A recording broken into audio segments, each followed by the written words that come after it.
नमस्ते सदा वत्सले मातृभूमि। जय हिंद दोस्तों दिन भर क्या रहा स्पेस डिफेंस और इंटरनेशनल गलियारे से इस वीडियो में एक करके जान लेते हैं। पहली अपडेट की बात करते हैं तो भारत चीन गतिरोध को लेकर आ रही है।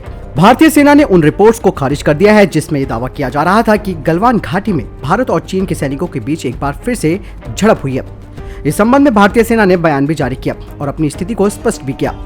भारतीय सेना ने कहा कि एक मीडिया रिपोर्ट में गलवान घाटी में भारत और चीनी जवानों के बीच आमना सामना होने की खबर आई थी और इस रिपोर्ट में कहा गया कि मई 2021 में पहले हफ्ते में गलवान घाटी में भारत और चीन सैनिकों की झड़प हुई है। भारतीय सेना ने कहा कि इस तरह की खबरों पर यकीन न करें और इस खबर को जबरदस्ती बनाया गया है और किसी भी मीडिया हाउस को इस तरीके की गलत खबर नहीं पब्लिश करनी चाहिए। आपको बता दें कि भारतीय सेना ने कहा कि 23 मई 2021 में द हिंदू में प्रकाशित गलवान घाटी में चीनी सैनिकों के साथ मामूली आमना सामना हेडलाइन पर हमने ध्यान दिया, जिसमें ये स्पष्ट किया जाता है कि मई 2021 के पहले सप्ताह में गलवान घाटी में भारतीय और चीनी सैनिकों के बीच ऐसा कोई आमना सामना हुआ ही नहीं। पूर्वी लद्दाख के मुद्दों पर शीघ्र ही समाधान के लिए प्रक्रिया चल रही है। दोस्तों, ये खबरें जो है वो गलत तरीके से अगर इम्पोज की जाती हैं, जबरदस्ती इन खबरों को दिखाया जाता है ताकि एक इंटेंशन क्रिएट की जा सके, तो ऐसी बातों पर आप लोगों को भी ध्यान नहीं देना चाहिए जब तक किसी भी खबर की सच्चाई सामने नहीं आ जाती। और हमारा मकसद भी यही है कि आप तक किसी भी तरीके की कोई गलत खबर ना पहुंचे और इसीलिए हम किसी भी न्यूज़ को बनाने में जल्दबाजी नहीं करते जब तक तथ्य हमारे पास नहीं आ जाते।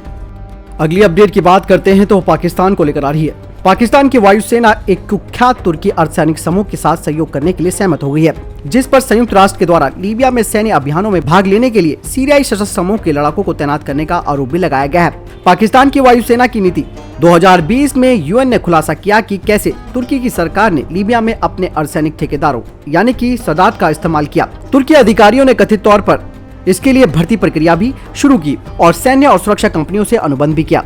साथ ही इन लड़ाकुओं के लिए आधिकारिक दस्तावेज भी तैयार किए गए। एक रिपोर्ट में ये दावा किया गया है कि सदात ने 18 वर्ष से कम उम्र के बच्चों को सशस्त्र संघर्ष में भाग लेने के लिए भर्ती किया है। सैन्य विशेषज्ञों का ये दावा है कि तुर्की JF thunder fighter jet project में शामिल हो सकता है, जिसे पाकिस्तान और चीन दोनों मिलकर बना रहे हैं। इस महीने की शुरुआत में पाकिस्तानी वायुसेना के प्रमुख मार्शल मुजाहिद अनवर खान, जो कि तुर्की की यात्रा पर थे, उन्होंने कहा कि पाकिस्तान और तुर्की दो देश हैं और एक राष्ट्र है, यानी कि अब तुर्की अपने उसी रंग में आ गया है जो वो चाहता था और यहाँ पर पाकिस्तान की पोल भी खुल गई है। किस तरीके से तुर्की के अर्धसैनिक समूह पाकिस्तान की वायुसेना के साथ मिलकर काम करेंगे और उनका एजेंडा भारत ही होने वाला है। बहरहाल तय समय बताएगा कि इन तुर्की अर्धसैनिक समूह को किस तरीके का जवाब भारत के द्वारा दिया जाएगा। अगली अपडेट LAC को लेकर आ रही है। चीनी सेना के साथ एक साल से अधिक समय से जारी गतिरोध के बीच भारतीय सेना ने बुनियादी ढांचा विकसित करना शुरू कर दिया है।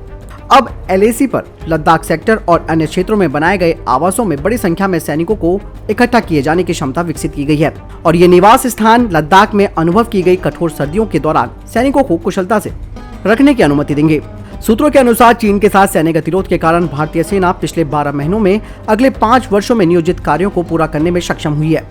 अकेले लद्दाख सेक्टर में नवनिर्मित आवासों में आसानी से समायोजित होने के कारण वहां मौजूद सैनिकों की संख्या से दोगुने से अधिक होगी। अनुमान के मुताबिक भारत और चीन दोनों इस साल की शुरुआत में पैंगोंग झील में अपनी सेना हटाने के बावजूद पूर्वी लद्दाख सेक्टर में एक दूसरे के सामने खड़े हैं और लगभग 50,000 सैनिक यहाँ पर तैनात हैं।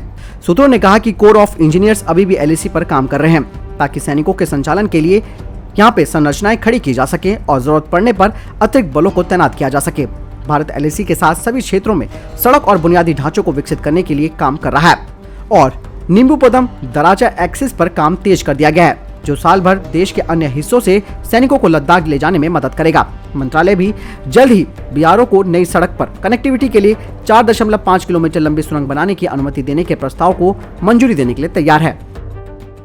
अगली अपडेट चाइना को लेकर आ रही है। चीन ने ऐसे UAV डेवलप किए हैं जिन्हें कि वो LAC पर तैनात करने वाला है। सूत्रों ने कहा कि चीन ने पठारी संचालन क्षमताओं के साथ ही एक UAV विकसित किया है और इसे कैलाश पर्वत रेंज में भारत के साथ LAC पर तैनात किए जाने की योजना है। सूत्रों ने कहा कि UAV को सोनाक्षी कंपनी ने विकसित किया है और तिब्बत स्वायत्त क्षेत्र के गारगुंसा में अपना इसने पहला उड़ान और नियंत्रण कार्य पूरा किया है। UAV ने 4700 मीटर की ऊंचाई से उड़ान भरी और कैलाश पर्वत क्षेत्र में गश्त, नियंत्रण और तलाशी अभियान पर अपना काम पूरा किया। आपको बता दें कि कैलाश पर्वत श्रृंखला पैंगोंग के दक्षिण तट से निकलती है और उत्तर पश्चिम से दक्षिण पूर्व तक 60 किलोमीटर से अधिक तक चलती है।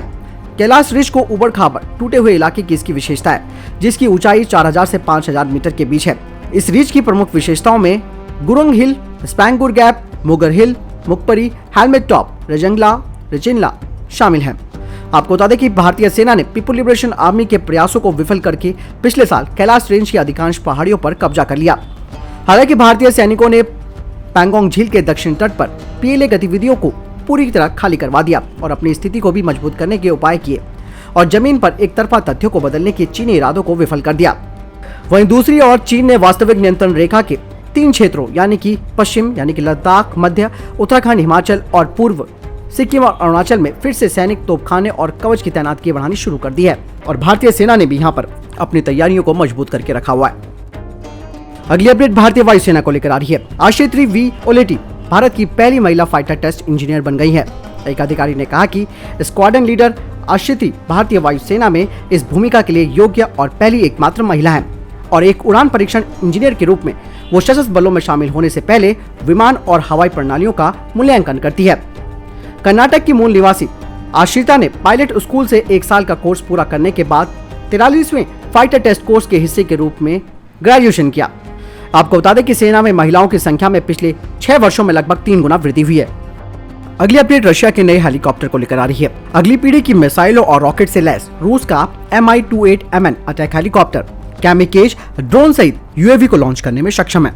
नए Mi-28Mn अटैक हेलीकॉप्टर अपने साथ ड्रोन को इंटीग्रेटेड करने और उसे कार्रवाई कराने में सक्षम है। आपको बता दें कि एक Mi-28Mn अटैक हेलीकॉप्टर अपने ऑन बोर्ड से एक या फिर कई कैमिकेज ड्रोन लॉन्च कर सकता है। Mi-28Mn गनशिप अन्य प्रकार के ड्रोन के साथ भी इंटरेक्ट कर सकता है। आपको बता दें कि Mi-28Mn हेलीकॉप्टर दुश्मन की प्रभावी वायु रक्षा में प्रवेश किए बिना निगरानी करने में भी मदद कर सकता है और इसमें वास्तविक समय में अगली पीढ़ी की हल्की मल्टी मिशन मिसाइलें भी लगाई जाएंगी। यह हेलीकॉप्टर विमान प्लेटफॉर्म और जमीन पर स्थित कमांड पोस्ट के बीच टेलीफोन और टेली कमांड संदेशों को प्रसारित भी कर सकता है। यानी कि रशिया ने भी एक अपना आधुनिक नेक्स्ट जनरेशन का हेलीकॉप्टर तैयार कर दिया है जो कि यूएवी को लॉन्च करने में सक्षम है। अगली अपडेट भारतीय सेना को लेकर आ रही है। हाल ही में एक रिपोर्ट में कहा गया है कि भारतीय सेना कई महत्वपूर्ण बदलाव ला रही है जिसमें ऑर्डर ऑफ बैटल शामिल है, जिसकी रणनीति पाकिस्तान और चीन के खिलाफ है। इस नई फॉर्मेशन में कोर लेवल रिस्पांस भी है। साथ ही ये भी कहा गया है कि भारत की नई रणनीति चीन के खिलाफ भारत की रणनीति की बारीकियों के बारे में बताती है और इससे यानी कि इस नई संरचना से भारत के पास जवाबी कार्रवाई करने और दुश्मन को नुकसान पहुंचाने की क्षमता है। जहां चीन सैन्य शक्ति के मामले में अपने आप को अमेरिका के बराबर देखता है, हालांकि उसे कहीं न कहीं भारत से भी डर है और भारत यहां पर पीछे हटने वाला देश नहीं है और वास्तव में भारत पलटवार कर सकता है और इस बात की चिंता चीन को भी है। और इसका उदाहरण था जब पिछले साल भारतीय सेना ने चीनियों को पछाड़ते हुए पैंगोंग के दक्षिण किनारों में ऊंचाइयों पर कब्जा कर लिया, जिससे चीनियों को काफी परेशानी भी हुई। चीन और पाकिस्तान से खतरे की तैयारी कैसे करनी है, इस पर सेना के द्वारा एक आंतरिक अध्ययन और एक रणनीति बनाई गई है। वहीं लद्दाख में भी सैनिकों को रिजर्व किया जा सकता है, जहां वो किसी भी चीनी कदम का मुकाबला करने के लिए तैयार रहें और मोर्चे पर पर्याप्त सैनिक मौजूद रहें, क्योंकि दोनों देशों के बीच अभी भी तनाव बना हुआ है। सूत्रों ने कहा कि एलएसी पर एक ही रणनीति लागू की गई है, जिसका मतलब है कि प्रत्येक स्थान पर नई काउंटर ऑपरेशन प्रणालियों के साथ अधिक संख्या में सैनिक हों। तो दोस्तों ये थे अभी तक के टॉप डिफेंस और स्पेस अपडेट्स। वीडियो के संबंध में कोई प्रश्न, जवाब है, आपका कोई सवाल, आप कमेंट सेक्शन में लिखकर जरूर पूछ सकते हैं। बहरहाल इस वीडियो के लिए इतना ही, मिलता हूं नई वीडियो के साथ। तब तक आप इस चैनल को सब्सक्राइब करना ना भूलिएगा। नमस्कार, जय हिंद, जय भारत।